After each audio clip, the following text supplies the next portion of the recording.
তাদের পাশে যখন এই সব মানুষজনেরা এসে দাঁড়াচ্ছেন তখন নিশ্চয়ই সরকারেরও উচিত যে দাবি নিয়ে আমরা রাস্তায় নেমেছি, আমরা অনশন করছি, সেই দাবিগুলো যথাযথ সময়ে পূরণ করা। এই পাহাড় প্রমাণ দুর্নীতির শিকার এই মানুষ। এই ইন্ডাস্ট্রিজের পেছনে সবচাইতে প্রধান দায়ী হচ্ছে আমাদের রাজ্য সরকার। চাইছি মুখ্যমন্ত্রী হস্তক্ষেপ, মুখ্যমন্ত্রী সাক্ষাৎ, কিন্তু সব কিছু কি হচ্ছে না। পদ্ধতি অবলম্বন করে এই যে 15,000 প্রায় 16,000 শিক্ষক শিক্ষিকা যারা যোগ্য পদ্ধতিতে বৈধভাবে নিযুক্ত হয়েছে এবং বেশ কয়েক হাজার অশিক্ষক কর্মচারী যারা বৈধভাবে নিযুক্ত হয়েছে, তাদের চাকরি ফিরিয়ে নেওয়া, তাদের জীবন জীবিকা ফিরিয়ে দেওয়ার ব্যবস্থা করতে হবে।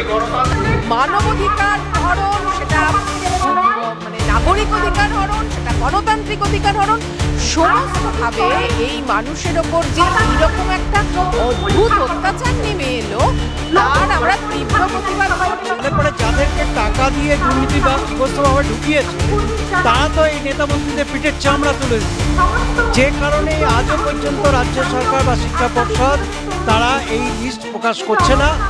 থেকে আমার সরকারি স্কুল ব্যবস্থাটা কি করে চলবে? ডিসেম্বরের পর থেকে, ডিসেম্বর অবধি ওনাদের চাকরি আছে, জানুয়ারি থেকে সরকারি শিক্ষা ব্যবস্থা কি করে চলবে আমরা কেউ জানি না। বিকাশ ভবনের বাইরে গত 58 দিন ধরে একদম অনশনে লিপ্ত হয়ে রয়েছেন যোগ্য শিক্ষক শিক্ষিকা অধিকার মঞ্চ, এবং দেখা যাচ্ছে সেই অধিকার মঞ্চের তরফ থেকে কিন্তু এবার ডাক দিয়েছে নাগরিক সমাজকে। ইতিমধ্যে তারা একটি প্রতীকী অনশনে ডাক দিয়েছে, সেই প্রতীকী অনশনে অংশ নেওয়ার জন্য নাগরিক সমাজের প্রত্যেককে কিন্তু তারা ডাক দিয়েছে এবং সেই ডাকে সাড়াও দিয়েছে নাগরিক সমাজ। বিভিন্ন সংগঠনের তরফ থেকে আজকে এই প্রতীকী অনশনে উপস্থিত হয়েছেন। কি বলছেন তারা সরাসরি আপনাদের শোনাবো। আজকে আমরা বিগত অনেক দিন ধরেই তো অনশন কর্মসূচি চলছে, তো তার পরিপ্রেক্ষিতেই তাদের সাপোর্টে এবং আমাদের যে দাবিগুলো রয়েছে বা যোগ্যদের পুনর্বহাল হওয়া, সেই দাবির সপক্ষে আজকে বিশিষ্টজনেরা এসেছেন এবং সেক্ষেত্রে সাধারণ মানুষ অনেকে রয়েছেন যারা আমাদেরকে সমর্থন জানাতে এখানে আসছেন। আমরা প্রতীকী অনশনের একটা ব্যবস্থা করেছি আজকে সারাদিন ধরে, তো সেখানে অনেকেই অংশগ্রহণ করেছেন। আমরা তাদের কাছে শুনছি যে আমাদের জন্য আর কি করা যেতে পারে, তাদের কি মনে হয় যে যোগ্যদের জন্য সঠিক পথ কি হতে পারে, সেই পথের দিশা তারা দেখাচ্ছেন। এবং আজকে যে দুর্নীতির কারণে আজকে আমাদের এই দশা এবং যে বিচার আমরা চেয়েছিলাম সেখানেও যে অবহেলা আমাদেরকে করা হয়েছে, সেই বিষয়গুলো নিয়ে তারা বলছেন। এই কর্মসূচির প্রভাব কি পড়বে? দেখুন, সাধারণ মানুষ, বিশিষ্টজনেরা এবং শিক্ষিত মানুষ যারা রয়েছেন সমাজের, তারা যখন যোগ্যদের পাশে এসে দাঁড়ান এবং যারা সত্যিকারের যোগ্য মেধার ভিত্তিতে চাকরি পেয়েছে তাদেরকে অবহেলা তো কেউ করতে পারে না। তো সেক্ষেত্রে তাদের পাশে যখন এই সব মানুষজনেরা এসে দাঁড়াচ্ছেন তখন নিশ্চয়ই সরকারেরও উচিত যে দাবি নিয়ে আমরা রাস্তায় নেমেছি, আমরা অনশন করছি, সেই দাবিগুলো যথাযথ সময়ে পূরণ করা। এবং যদি দাবিগুলো পূরণের মাধ্যমে সুপ্রিম কোর্টের কাছে এই বিচারটা চাওয়া হয় তাহলে মনে হয় যোগ্যরা নিশ্চয়ই পুনর্বহাল হতে পারবে। আর কয়েকদিনের হাতে সময় রয়েছে। আমরা জানি যে ইতিমধ্যে যে ফর্ম ফিল আপ কিন্তু শুরু হয়ে গেছে জুন মাস থেকে। তার মধ্যে এই কয়েকটা দিনের মধ্যে কি তোমাদের এই যেই দাবি তোমরা চাইছো একদম প্রথম থেকে, সেই দাবি কি কোনো সাড়া পাবে সরকারের কাছ থেকে, কি মনে হচ্ছে? দেখুন, সরকারের কাছে চাওয়াটা আমরা চেয়েই যাচ্ছি আর কি, যে এটা চাই ওটা চাই, দাবি রাখছি, আমরা চাইছি মুখ্যমন্ত্রী হস্তক্ষেপ, মুখ্যমন্ত্রী সাক্ষাৎ, কিন্তু সব কিছু কি হচ্ছে না। বা অনেক সময় প্রতিশ্রুতি দেওয়া হচ্ছে, দেওয়া হচ্ছে না, লিস্ট দেওয়া হচ্ছে না, ওএমআর প্রকাশ করা হচ্ছে না। তো সেক্ষেত্রে আমাদের মনে হয় যে আমরা যা এখানে চলছে, আমাদের মিছিলও হচ্ছে বিভিন্ন জায়গায়, অনেক অভিযান হচ্ছে, কিন্তু কোথাও যেন মনে হচ্ছে একটা বৃহত্তর আন্দোলন গড়ে তোলার দরকার এবং সেই জন্য আমরা ভাবনা চিন্তা করছি। আমরা বৃহত্তর আন্দোলনের দিকেই হাঁটবো, কারণ যখন সোজা আঙুলে ঘি না ওঠে তাহলে আঙুলটা ব্যাকা করতেই হবে। আমরা যে আঙুল ব্যাকা করেওছি অনেকবার, কিন্তু এখন মনে হচ্ছে পুরো আঙুলটাই কেটে বাদ দিতে হবে, তবেই যেন সাড়া মিলবে। তো যদি সেটাও করতে হয় সেটা করতেও আমরা রাজি আছি। তো এখন বৃহত্তর আন্দোলনের কথা আমরা ভাবছি, দেখা যাক আমাদের আলোচনার মাধ্যমে ঠিক হবে। আজকের অনশনে আমরা পার্টিসিপেন্ট হয়েছি। এই আন্দোলনটার একদম প্রথম থেকেই আমরা এদের সাথেই রয়েছি, সেই একদম ফার্স্ট ডে থেকে, যে তারপরে পুলিশি তাদের ওপর অত্যাচার, মাথা ফাটিয়ে এবং তারপর তুলে নিয়ে যাওয়া, সমস্ত ক্ষেত্রে গণতান্ত্রিক অধিকার রক্ষা সমিতি এপিডিআর এই আন্দোলনের পাশে আছে এবং আগামী দিনেও থাকবে। এখনো পর্যন্ত তারা যে দাবি রাখছিল যে চাকরিতে নতুন করে তাদের বহাল নেওয়ার জন্য বা ওয়েমার্কশিট প্রকাশ করার জন্য, কিন্তু বারংবার মিটিং মিছিল হবার পরেও কোনো রকম কোনো সুরাহা হয়নি, কি বলবেন? এই তো পাহাড় প্রমাণ দুর্নীতি, এই পাহাড় প্রমাণ দুর্নীতির শিকার এই মানুষজন। 9 বছর একটা জীবিকা, তারপরে হঠাৎ ওয়ান ফাইন মর্নিং তাদের আর চাকরি নেই। এবং তাদের কি এনারা বারবার বলছেন আমাদের কি অপরাধ, আমাদের মানে ভীষণভাবে অপরাধ এটাই যে ওরা না দুর্নীতির সামিল হননি, এটা ছাড়া তো আর কিছু বলার নেই। ওনারা কি করবে? একটা মানুষ একটা পরের প্রজন্মকেও শেষ করে দেওয়া হচ্ছে। একটা পরিবারে একজন চাকুরিরতা, সেটা তৈরি করতেও বাবা মার বহু বছরের পরিশ্রম থাকে। সেখান থেকে একদিন সকালবেলা জানা যাচ্ছে তাদের চাকরিটা আর সঠিক নয়। এটা যে কি ভয়ঙ্কর অত্যাচার, মানে সেটা শুধু মানবাধিকার হরণ, সেটা নাগরিক অধিকার হরণ, সেটা গণতান্ত্রিক অধিকার হরণ, সমস্তভাবে এই মানুষের ওপর যে এইরকম একটা অদ্ভুত অত্যাচার নেমে এলো তার আমরা তীব্র প্রতিবাদ করছি এবং প্রথম থেকে শেষ পর্যন্ত তাদের সাথে থাকার আমরা প্রতিশ্রুতিবদ্ধ হচ্ছি। আজকের এই কর্মসূচির প্রভাব কি পড়বে? এটা বলা খুব শক্ত, কারণ এমন একটা পরিবেশ তৈরি হয়েছে যে মানুষকে নিষ্ক্রিয় করে দেওয়া, মানুষকে প্রতিক্রিয়াহীন করা, এর একটা সমাজ চলেছে। তা সেইখানে আজকের এই এতদিন তাদের প্রায় 20 দিন অনশন হয়ে গেল আমাদের দেশে। 20 দিন অনশন, তাদের 9 বছর চাকরিরতা, তাদের এক চাকরি কেড়ে নিল, তাদের এইভাবে তারা অত্যাচারিত হলো, তাদেরই অনশন করে এই অধিকারগুলোকে কেড়ে নিতে হচ্ছে। এ লজ্জার এর কোনো শেষ নেই। প্রথমত all India lawyers association for justice AILAJ, তার তরফ থেকে আমরা এখানে এসেছি। আমরা মনে করি যে একটা ইনজাস্টিস হয়েছে। আজকে এই হাজার হাজার ছেলে মেয়েদেরকে নিয়ে যারা 7-8 বছর চাকরি করেছিল, তাদেরকে আজকে যেভাবে রাস্তায় বসিয়ে দেওয়া হয়েছে, এটা একটা বড় মাপের ইনজাস্টিস ঘটল। এবং এই ইনজাস্টিসের পেছনে সবচাইতে প্রধান দায়ী হচ্ছে আমাদের রাজ্য সরকার। পশ্চিমবঙ্গের এই রাজ্য সরকার, তার যে দপ্তর এবং তার দলের নেতা মন্ত্রী, তার যে দলের বিভিন্ন স্তরের নেতারা, তারা যেভাবে দুর্নীতি করেছে এবং তার দুর্নীতির ফলে আজকে ভিকটিম হচ্ছে এই ছেলেমেয়েরা। ফলে আমরা মনে করি যে এই দুর্নীতিগ্রস্ত সরকারের সেই নেতা মন্ত্রীদেরকে দৃষ্টান্তমূলক শাস্তি দেওয়া হোক এবং এদের কোনোভাবেই চাকরি থেকে বসিয়ে দেওয়াটা এটা কোনো যুক্তিসঙ্গত নয়। সুপ্রিম কোর্ট রায় দিয়েছে, সে রায়ের সাথে আমরা দ্বিমত পোষণ করি, কারণ সুপ্রিম কোর্ট ইতিমধ্যে একটা সেগ্রিগেশন করেছে, যে সেগ্রিগেশনের মধ্যে দিয়ে বলছে যে কত হাজার ছাত্রছাত্রী তারা একেবারেই বসতে পারবে না, তাদেরকে টাকা ফেরত দিতে হবে, তাদেরকে টেন্টেড বলা হয়েছে। আর আনটেন্টেড যারা রয়েছে তাহলে পরে তাদেরকে বলা হচ্ছে 31শে ডিসেম্বর পর্যন্ত মাইনে দেওয়া হবে এবং তাদেরকে চাকরিতে বসতে হবে। তার ফলে তারা তো একটা সেগ্রিগেশন করেছে। তাহলে এই সেগ্রিগেশনের উপরে দাঁড়িয়েই এটা সমাধান করা যেত। তারা যেভাবে সেগ্রিগেশনটা না করে সবাইকে একটা ভাবে এক পার রাস্তায় বসিয়ে দিল, এই রায়ের সাথে আমরা একমত নই। ফলে রিভিশন হচ্ছে, ছাত্ররাও চাকরিজীবীরা তারা রিভিশনে যাচ্ছে এবং সরকারও নাকি রিভিশনে যাবে বলেছে।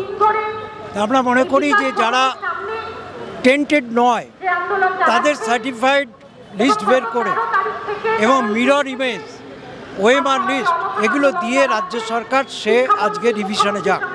রাজ্য সরকার কি সেটা প্রকাশ করবে? এর আগে তো মিটিং মিছিল বহুবার তারা করেছে এবং এই একই দাবি এবার তারা বারবার তুলে রাখছে, যে দাবি আজকেও তাদের রয়েছে। প্রথমত হচ্ছে রাজ্য সরকার এটা প্রথমেই প্রকাশ করে দিতে পারত, তাহলে আজকে এদের এই দুর্ভোগ হতো না। রাজ্য সরকার এটা প্রকাশ করেনি, তার কারণ হচ্ছে সেই সরকারের দলীয় নেতা মন্ত্রীরা টাকা খেয়েছে। ফলে এটা যদি আজকে তখন প্রকাশ করে দিত, তাহলে পরে যাদেরকে টাকা দিয়ে দুর্নীতিগ্রস্তভাবে ঢুকিয়েছে তারা তো এই নেতা মন্ত্রীদের পিঠের চামড়া তুলে দিত। যে কারণে আজও পর্যন্ত রাজ্য সরকার বা শিক্ষা পর্ষদ তারা এই লিস্ট প্রকাশ করছে না। হ্যাঁ, একদম একদম নেতাদের পিঠ বাঁচানোর জন্য তারা আজকে এটা করছে না। ফলে আজকে না করলেও কালকে এটা দিনের আলোর মতো পরিষ্কার হয়ে যাচ্ছে যে ওরা টাকা খেয়েছে, ওদের নেতা মন্ত্রীরা টাকা খেয়েছে। ফলে তার জন্য আজকে এদের এই শাস্তি হচ্ছে। ফলে পশ্চিমবাংলার মানুষ দেখছে, পশ্চিমবাংলার মানুষ এর পাশে এসে দাঁড়াচ্ছে, পশ্চিমবাংলার মানুষ আগামী দিনেও এদের লড়াইয়ের পাশে থাকবে। ফলে আমরাও লয়ার্স অ্যাসোসিয়েশন ফর জাস্টিস যেটা আমাদের আছে তার তরফ থেকে আমরা এসেছি, এখানে উই দ্য পিপল অফ ইন্ডিয়ার তরফ থেকে এসছে। ফলে সবাই মিলেই আমরা এই লড়াইয়ের পাশে আজকে আছি। এই কর্মসূচি বুঝতে পারছি না। না, এই শুধু এই একটা কর্মসূচির বিষয় তো নয়, আরও বহু কর্মসূচি আমাদের চালাতে হবে, ওদেরকে চালাতে হবে, বহু দূর হাঁটতে হবে। ফলে এইটাকে যদি চালিয়ে নিয়ে যাওয়া যায় তাহলে নিশ্চয়ই সরকারকে একদিন বাধ্য করা যেতে পারে।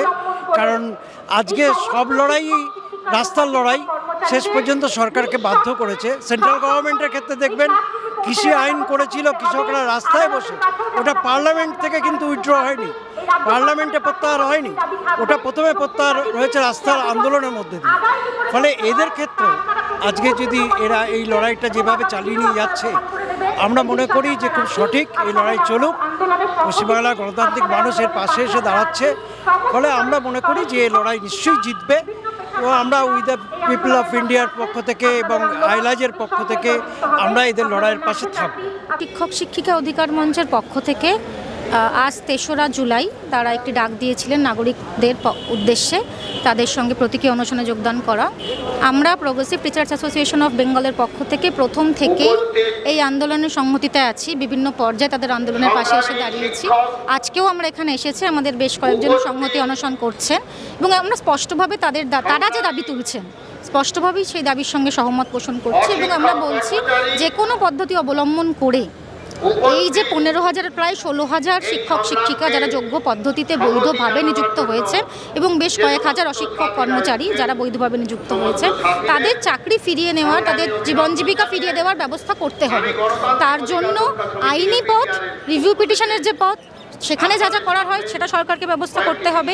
যোগ্য শিক্ষক শিক্ষিকা মঞ্চের পক্ষ থেকেও তারা ব্যবস্থা করছেন এবং একই সাথে নিশ্চিত করতে হবে তারা সসম্মানে তাদের চাকরি ফেরত পেয়ে ক্লাসরুমে ফেরত যান। তার জন্য যা যা করণীয় তা সরকারকেও করতে হবে এবং একই সাথে আদালতের কাছেও আমাদের এটা আবেদন থাকবে যে যেভাবে এই যোগ্য প্রক্রিয়ায় চাকরি পাওয়া 16,000 শিক্ষক শিক্ষিকা চাকরি গেল, তা এক ধরনের তো সাংবিধানিক অধিকারেরও উল্লঙ্ঘন।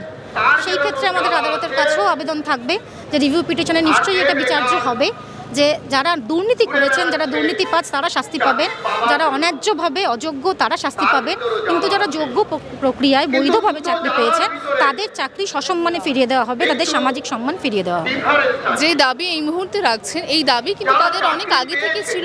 বহুবার মিটিং মিছিল হয়েছে, বহুবার এসএসসি কমিশনের সঙ্গে দেখা করা হয়েছে, নানানভাবে তাদেরকে আশ্বস্ত করা হয়েছে। তার পরবর্তীতেও কিন্তু সেই আশ্বস্ত সম্পূর্ণ করা হয়নি এবং ঠিক একইভাবে আজকেও আপনারা সেই দাবি রাখছেন। এটা কি মানে পরবর্তী থেকে সরকারের তরফ থেকে আশ্বাস পাবেন? যোগ্য শিক্ষক শিক্ষিকা অধিকার মঞ্চের পক্ষ থেকে যারা আন্দোলন করছেন তারা তো বিভিন্নভাবে সরকারের সঙ্গে কি যোগাযোগ বা কি কথাবার্তা তারা সেটা চালাচ্ছেন। আমরা এই আন্দোলনের সংহতিতে যারা আসছি বা আন্দোলনের পাশে যারা এসে দাঁড়িয়েছি তাদের একটা স্পষ্ট বক্তব্য যে এখন নতুনভাবে কোর্টের আদেশেই তাদের আবার নতুন করে পরীক্ষা দেওয়ার একটা বিষয় আসছে। সেই পরীক্ষা দেওয়ার বিষয়ে তারা যোগ্য শিক্ষক শিক্ষিকা অধিকার মঞ্চ স্পষ্টভাবে বলেছে যতদিন না রিভিউ পিটিশনের বিষয়টি স্পষ্টতা আসে ততদিন অন্তত এই পরীক্ষার বিষয়টিকে স্থগিত রাখা হোক বা এক্সটেন্ড করা হোক এই সময়সীমা।